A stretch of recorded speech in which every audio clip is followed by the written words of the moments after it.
अच्छा जी, conceptual questions थे हमारे मैग्नेटिज्म चैप्टर के। चैप्टर नंबर 8 है ये हमारा। इसके कॉन्सेप्चुअल्स देख लेते हैं आज कितने करते। हाफ शायद आज कर लेंगे, हाफ फिर कल करा दूंगा आप लोगों को। फर्स्ट क्वेश्चन है, can two magnetic field lines intersect each other? क्या दो मैग्नेटिक फील्ड लाइंस जो है वो आपस में टकरा सकती है? अपने आंसर दो, जस्टिफाई करो इस आंसर को। ओके, सबसे पहले तो हम इसको अगर समझते हैं तो हम देखेंगे कि आया ये बात कितनी सच है कि दो मैग्नेटिक फील्ड्स आपस में टकरा सकती है कि नहीं टकरा सकती। मेरे पास एक मैग्नेट ये है और दूसरा मैग्नेट ये है, ठीक है। ये दो मैग्नेट्स मेरे पास है। मैंने ये देख रहा है कि आया इनकी मैग्नेटिक फील्ड्स आपस में टकरा सकती है कि नहीं टकरा सकती। मुझे कैसे पता चलेगा?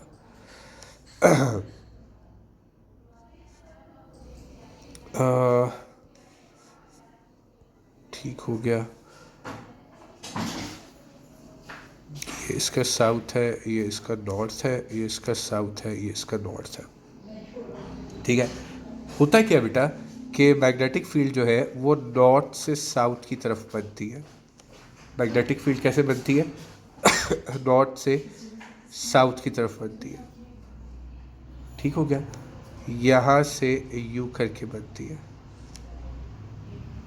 ये एक मैग्नेट की मैग्नेटिक फील्ड हो गई, ठीक है। अगर हम देखते हैं तो दूसरे मैग्नेटिक की मैग्नेट फील्ड भी इस तरह बन रही है, सही है। अगर हम दोनों मैग्नेट्स की मैग्नेटिक फील्ड्स पे नज़र डालते हैं तो दोनों की दोनों मैग्नेटिक फील्ड्स क्या है? एक ही डायरेक्शन में। दोनों मैग्नेटिक फील्ड्स जो है वो एक ही डायरेक्शन में है।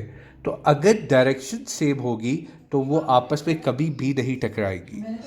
ये भी इस डायरेक्शन में जा रही है, ये भी इस डायरेक्शन में जा रही है, तो जब डायरेक्शन एक है तो वो आपस में टकरा ही नहीं सकते, ठीक है ना।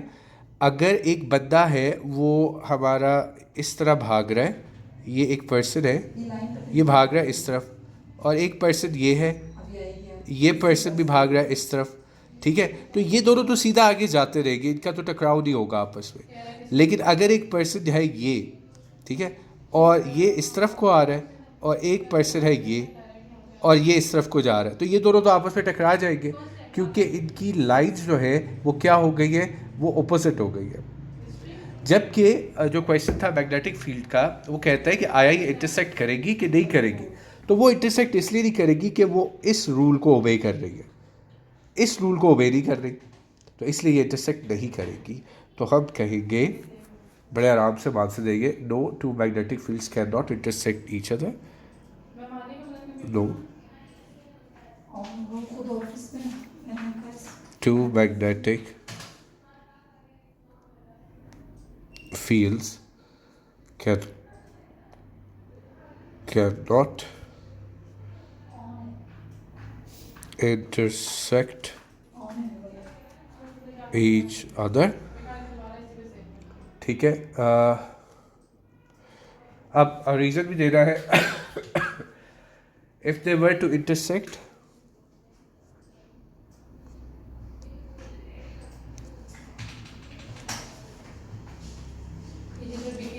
if they were to intersect, it would imply that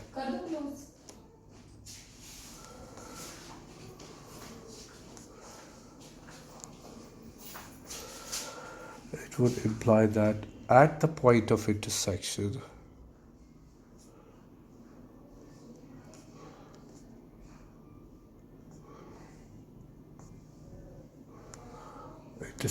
there are two directions for the magnetic field.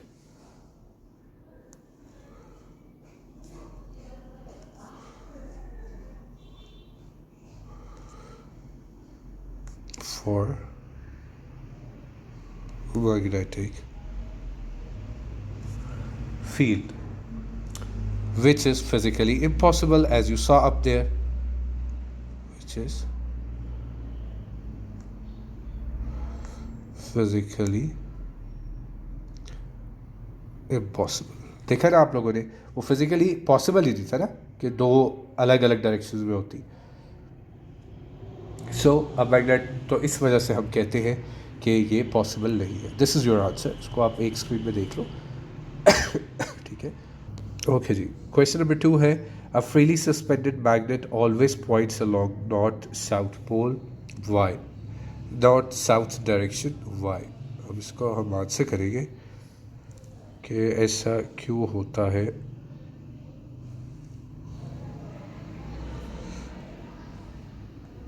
अच्छा जी, ये हमारी अर्थ है। इस अर्थ, बेसिकली हमारी जो अर्थ होती है ना बेटा, वो खुद एक मैग्नेट है।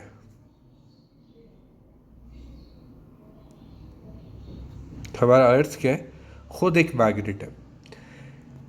इसका एक पोल जो है वो साउथ एक्ट कर रहा होता है, और एक पोल जो है इसका नॉर्थ एक्ट कर रहा होता है, कुछ इस तरह। अब उसने पूछा है कि अगर इसके करीब तुम एक मैग्नेटिक बार लेकर जाते हो, ठीक है, ये एक रस्सी है जिसके साथ एक मैग्नेटिक बार बंधा हुआ है, ठीक है, ये तुम इसके करीब लेके जाते हो, तो कहते हैं it always points along the north south. और ये हमेशा कैसे पॉइंट करता है? ये हमेशा नॉर्थ साउथ पॉइंट करता है, इस डायरेक्शन में पॉइंट करता है। कहता है ऐसा क्यों है, इसकी वजह क्या है? ठीक है, अब देखो बेटा, अगर आप इस हिस्से में, ज़मीन के इस हिस्से में अगर मैग्नेट लेके जाओगे तो ये साउथ जो है ये नॉर्थ की तरफ जाएगा कि नहीं जाएगा? ऐसा ही होगा ना। अगर आप ये मैग्नेट बार इस हिस्से में लेकर आओगे तो क्या होगा कि ये साउथ हिस्सा जो है ये इसकी तरफ जाएगा। सो बेसिकली होता क्या है कि अर्थ खुद एक मैग्नेट की तरह एक्ट कर रही होती है, तो जब हम उसके करीब बार लेके जाते हैं, इट डिपेंड अपॉन द पोल, कि वहाँ पे उस वक्त कौन सा पोल होगा। और वो पोल, जिस तरह ये वाला हिस्सा जो है, इसका हिस्सा ऑब्वियसली नॉर्थ को अपनी तरफ अट्रैक्ट करेगा। और बेटा अगर ये वाला हिस्सा होता तो ये किसको अट्रैक्ट करता? साउथ को अट्रैक्ट करता। ठीक है, तो ये किस पे डिपेंड करता है? ये पोल पे डिपेंड करता है कि उस पोल ने किस मैग्नेट बार के कौन से पोल को अपनी तरफ अट्रैक्ट करना है और कौन से को नहीं करना। ठीक है, तो हम कहेंगे, इसका आंसर लिखते हैं, अ freely suspended magnet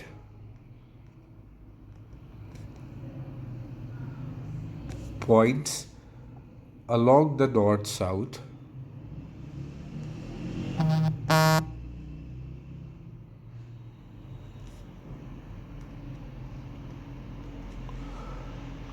south because it aligns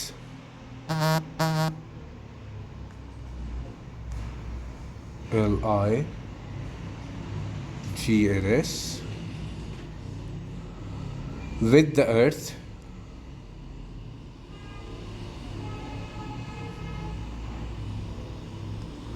क्योंकि वो अर्थ के साथ क्या हुआ है? अलाइन हुआ हुआ है। अर्थ की किस चीज़ के साथ अलाइन हुआ हुआ है? अर्थ की मैग्नेटिक फील्ड के साथ। जहाँ पे अर्थ की मैग्नेटिक फील्ड होगी उसी तरीके से उस मैग्नेट ने भी उसी तरह जाना है। सो अब यही बात हम क्लियर कर लेते हैं। Where it's north pole, it's north pole is attracted to the earth's magnet,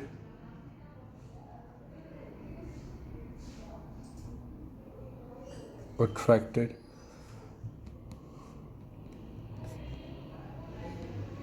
to the earth's magnet,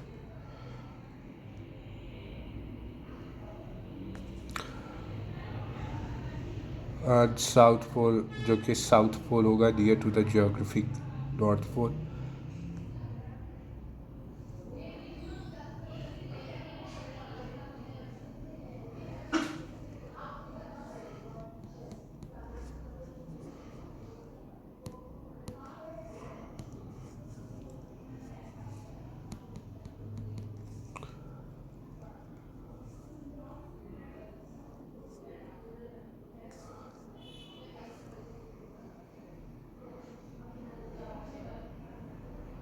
geographic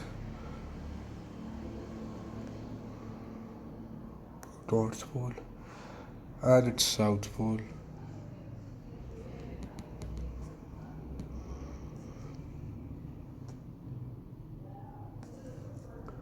is attracted to the Earth.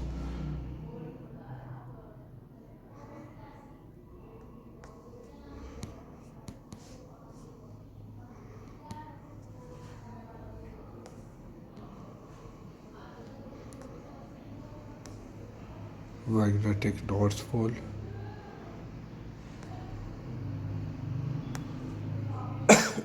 near the geographic South Pole.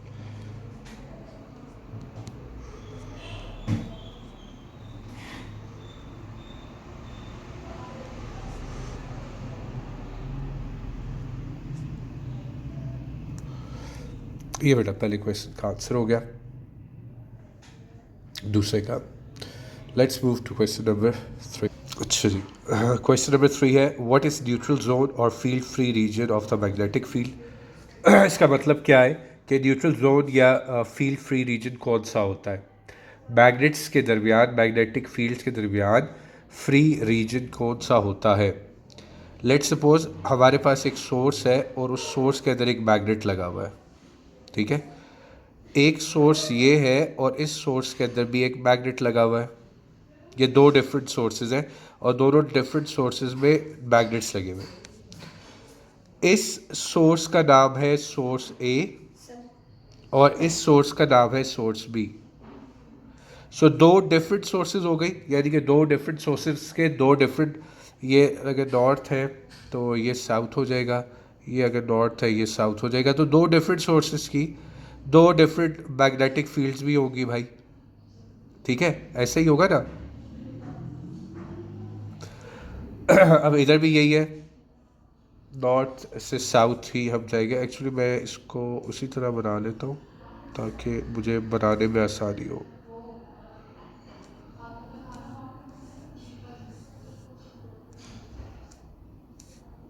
ठीक हो गया, नॉर्थ से साउथ जो है वो जा रहा होगा। अब ये इस तरह जाते जाते जो है ये पूरी एक फील्ड मैं इधर बना रहा हूँ, ये एक फील्ड इधर बना रहा हूँ और इसी तरह यहाँ पर भी ये फील्ड बन रही है। इन दोनों मैग्नेटिक फील्ड्स के दरमियान, दोनों मैग्नेटिक फील्ड्स के दरमियान एक पॉइंट होता है जहाँ पे कोई फील्ड नहीं होती, and that point is present right here. This is a point, ठीक है। ये जो पॉइंट है इसको थोड़ा सा नीचे करके बनाता हूँ बिकॉज ऊपर से क्वेश्चन नीचे आ रहा है, तो ठीक है। ये पॉइंट जो मैंने बनाया है, इस पॉइंट को हम कहते हैं नो फील्ड पॉइंट। ये पॉइंट क्या है? नो फील्ड पॉइंट, क्योंकि इधर दोनों मैग्नेट्स की कोई भी मैग्नेटिक फील्ड जो है वो नहीं है। दोनों मैग्नेट्स की कोई फील्ड इधर नहीं है। तो बेटा इसी को हम न्यूट्रल जोन या फील्ड फ्री रीजन के नाम से जानते हैं, ठीक है। Anything difficult in this particular question? I think nothing is difficult because we have two different sources, source A and source B. One may be an speaker and other may be a mobile phone. Both have a magnets present in them, both have a magnetic fields present in them. So once we see the magnetic field from source A and source B, there is always a region, there is always a zone, there is always a point which is called a no field point or a neutral zone point or a free region. So उसको हम इस तरीके से show कर लेते हैं और फिर हम कह देते हैं कि भाई ये पॉइंट जो था ये वो पॉइंट था जो तुमने हमसे पूछा था। सो इसको हम आंसर लिखते हुए क्या कहेंगे? हम कहेंगे neutral zone is a magnetic field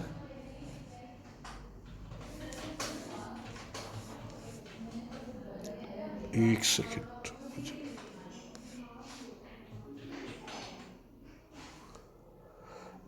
A neutral zone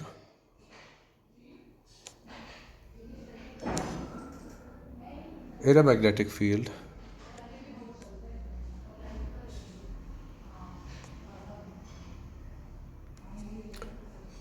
is a specific point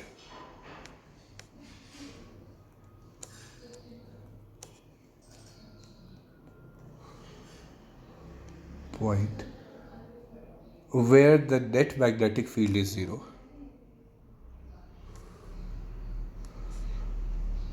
net magnetic field is 0. This occurs when the magnetic field comes from different sources. This occur अच्छा जी when the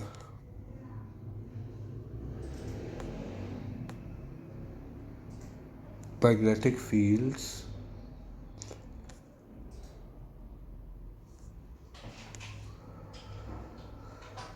comes from different sources.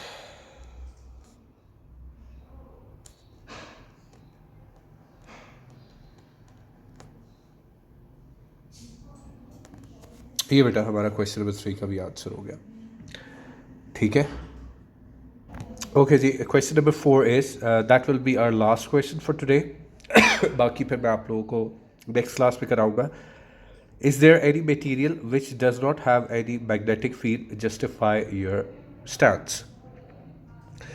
कह रहा है कि आया कोई ऐसा material होता है कि जिसके अंदर मैग्नेटिक फील्ड बिल्कुल ना हो.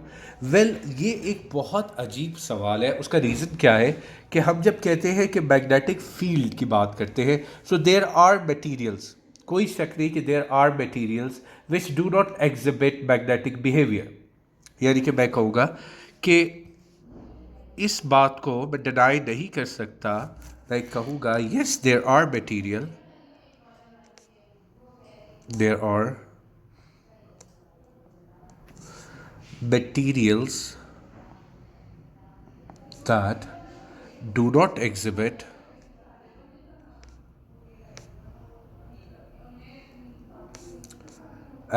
magnetic behavior.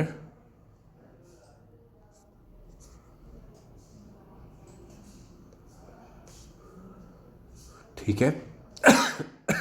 जिनको हम कहते हैं नॉन मैग्नेटिक मटीरियल.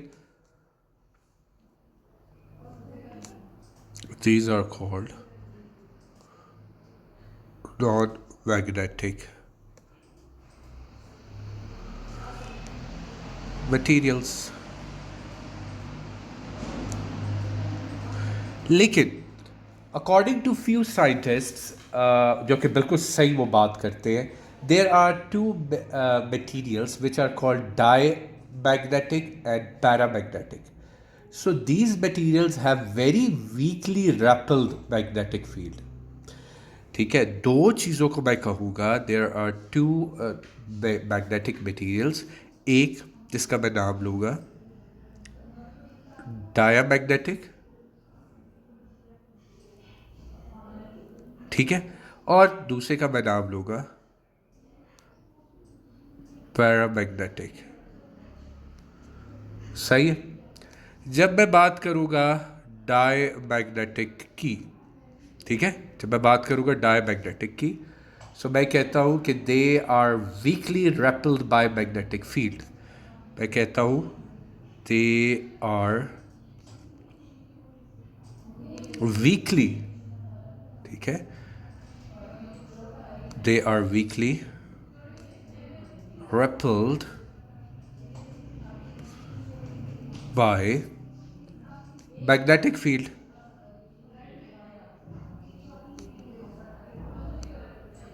सही है. अब उसकी एग्जाम्पल्स कौन कौन सी है? उसकी एग्जाम्पल है बेटा, एक हो गई वुड, वाटर, ठीक है बेटा, ग्लास एंड प्लास्टिक. दूसरी चीज मैंने क्या कही थी? दूसरी बात मैंने कही थी पैरामैग्नेटिक.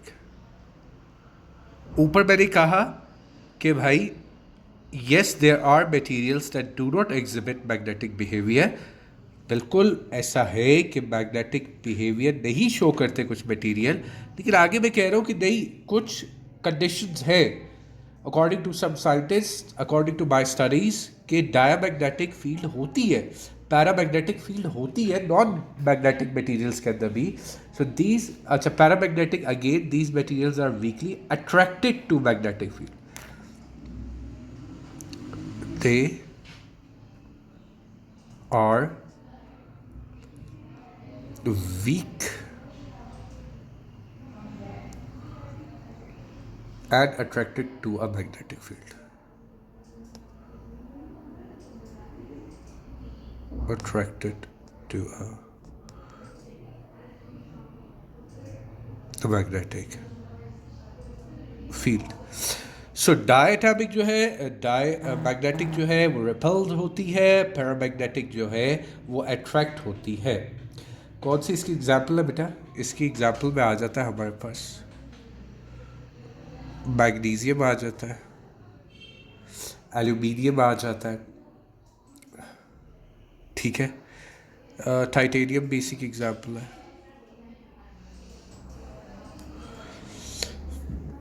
सो आई होप आप लोगों को समझ आ गया होगा कि मैं इस पर बेसिकली क्या कहना चाह रहा था, कि there is no magnetic field in exhibited non-magnetic materials, but there is a possibility of diamagnetic and paramagnetic.